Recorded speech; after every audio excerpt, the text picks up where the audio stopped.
Assalamualaikum warahmatullahi wabarakatuh. Sebelumnya izin memperkenalkan diri. Nama saya Syarah Adilah dari Prodi D3 Keperawatan UPI Kampus Sumedang dengan nomor induk mahasiswa 1909747. Jadi saya akan menjelaskan sedikit mengenai pandangan masyarakat mengenai kepemimpinan non-muslim dalam perspektif Islam. Sebelumnya saya akan menjelaskan mengenai masalahnya terlebih dahulu. Jadi, larangan sebagai akar kontroversi dalam ranah perpolitikan nasional mengenai penolakan kepemimpinan non-muslim di tengah masyarakat muslim. Mengenai persoalan ini, sebagian kalangan berdasarkan ayat-ayat Al-Quran menyimpulkan bahwa haram bagi umat muslim mengangkat kepemimpinan non-muslim bagi masyarakat muslim. Penerimaan terhadap kepemimpinan non-muslim dianggap sebagai penyangkalan terhadap perintah suci Allah dan sekaligus merupakan ketundukan terhadap pemerintah. Selanjutnya ada kajian teori. Yang pertama merupakan politik. Dari segi etimologis, kata politik berasal dari bahasa Yunani, polis yang dapat berarti kota atau negara.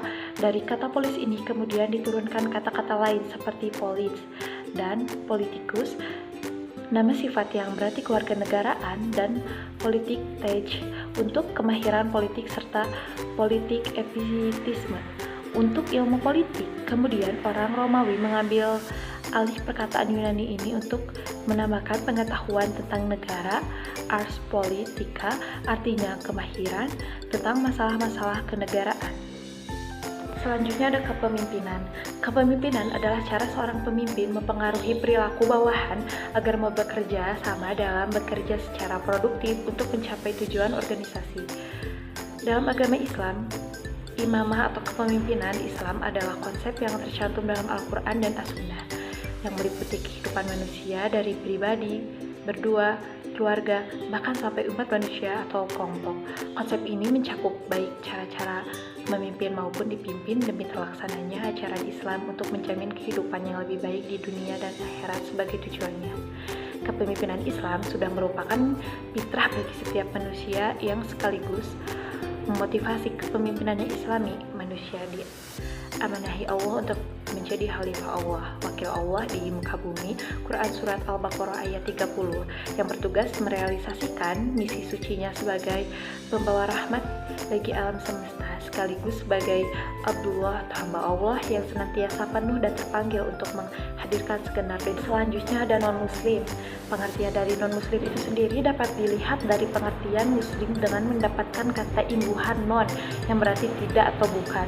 Maka non-muslim berarti orang yang tidak atau bukan beragama Islam. Pengertian non-muslim mempunyai makna bahwa seluruh pemeluk agama selain agama Islam. Oleh karena Islam yang dibawa Nabi Muhammad sebagai penyempurna agama yang dibawa Nabi dan Rasul sebelumnya, maka agama Islam yang dibawa Nabi Muhammad merupakan agama Islam yang terakhir. Dengan demikian, pengertian non-muslim adalah pemeluk selain agama Islam yang dibawa oleh Nabi Muhammad. Lalu yang terakhir ada kepemimpinan non-muslim. Dalam pandangan Islam, pemimpin non-muslim terdapat berbagai macam pendapat ulama tentang sah atau tidaknya pemimpin non-muslim dalam perspektif agama Islam. Perbincangan tersebut ada karena preferensi pada pemahaman ayat-ayat tentang wali atau aulia yang terdapat dalam Al-Quran. Apalagi dengan adanya realitas saat ini negara Indonesia bukanlah negara Islam, melainkan negara demokrasi yang mayoritas warganya adalah seorang muslim. Indonesia ketentuan dalam hukum-hukumnya yaitu UUD 1945 tidak ada yang menyebutkan bahwa syarat untuk menjadi seorang pemimpin di Indonesia haruslah warga negara yang beragama Islam dan melarang non-muslim untuk mencalonkan dirinya menjadi seorang pemimpin yang mayoritas penduduknya beragama Islam. Setelah kajian teori, ada beberapa temuan. Yang pertama, kasus pemilihan gubernur di DKI Jakarta tahun 2017 lalu menyisakan banyak perdebatan karena pada perhelatan demokrasi keluar diikuti oleh dua kandidat yang memiliki perbedaan agama pada calon gubernur. Yang kedua, di Kalimantan Barat misalnya, meskipun penduduknya mayoritas muslim, namun gubernurnya adalah non-muslim. Padahal jika mengacu pada jumlah penduduk berdasarkan agama, maka gubernur Kalimantan Barat semestinya muslim sebagai representasi kelompok mayoritas. Lalu selanjutnya ada kasus Kabupaten Kepulauan Sula memiliki kesamaan dengan Kabupaten Banjarnegara karena kedua bupati terpilih adalah etnis Tionghoa. Hanya saja Bupati Banjarnegara adalah mu'alaf, sedangkan Bupati Kabupaten Kepulauan Sula masih memeluk Kristen pada saat terpilihnya sebagai bupati hingga saat ini. Lalu yang terakhir, terpilihnya Bupati Kabupaten Kepulauan Sula di Maluku Utara yang beretnis Tionghoa non-Muslim. Lalu, bagaimana sih pandangan mengenai kepemimpinan non-Muslim dalam perspektif Islam? Di sini ada Quran surat Al-Maidah ayat 51 yang berbunyi, A'udzubillahi minasyaitonirrajim. Bismillahirrahmanirrahim.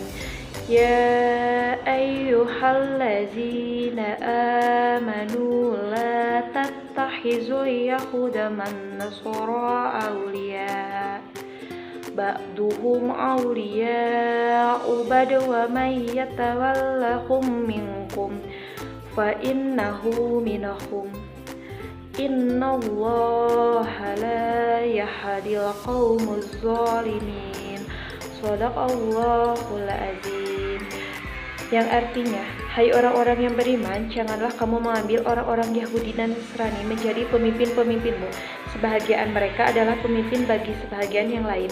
Barang siapa di antara kamu mengambil mereka menjadi pemimpin, maka sesungguhnya orang itu termasuk golongan mereka. Sesungguhnya Allah tidak memberi petunjuk kepada orang-orang yang zalim. Lalu di sini ada pembahasan yang pertama dari Muhammadiyah yang berpendapat bahwa sesuai dengan panduan umat agama Islam, yaitu memiliki pokok panduan Al-Quran dan hadis, telah disebutkan dalam salah satu firman Allah Subhanahu wa Ta'ala kaitannya dengan kepemimpinan, yaitu terdapat dalam surat Ali Imran ayat 28 yang memiliki arti, janganlah orang-orang mukmin mengambil orang-orang kafir menjadi wali dengan meninggalkan orang-orang mukmin. Barang siapa berbuat demikian, niscaya lepaslah ia dari pertolongan Allah, kecuali karena siasat memelihara diri dari sesuatu yang ditakuti dari mereka, dan Allah memperingatkan kamu terhadap dari siksanya, dan hanya kepada Allah kembalimu. Sehingga jangan sampai seorang mukmin menjadikan orang-orang yang tidak seagama, tidak sekepercayaan, tidak sekeyakinan menjadi pemimpin, karena ketika seorang mukmin memiliki pimpinan yang tidak seagama, akan memunculkan suatu kebijakan dari individu dan dorongan dari kelompoknya.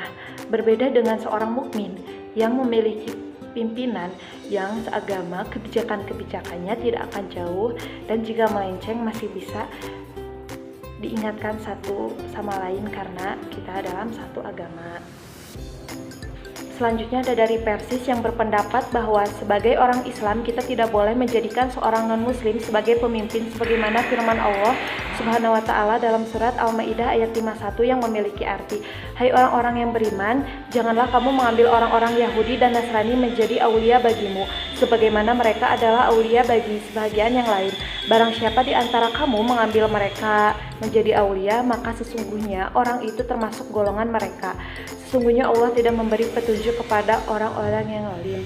Karena ketika seseorang non-muslim menjadi pemimpin, akan memiliki misi tertentu yang akan menjauhkan seorang muslim dari agama Islam.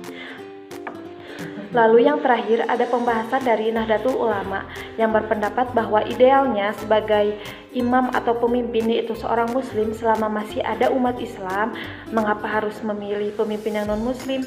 Namun manakala yang sifatnya umum seperti dalam masyarakat atau kemanusiaan, sah-sah saja jika seseorang non-muslim menjadi seorang pemimpin sepanjang memenuhi kriteria, karena konteks pemimpin di sini adalah dalam konteks politik, mengingat kita berada dalam sebuah negara yang dari sisi aturan boleh memilih seseorang yang sudah memiliki kriteria sebagai seorang pemimpin, berbeda dengan kepemimpinan yang wilayahnya dalam bentuk keagamaan. Pemimpinan muslim itu tidak dapat menjadi seorang pemimpin.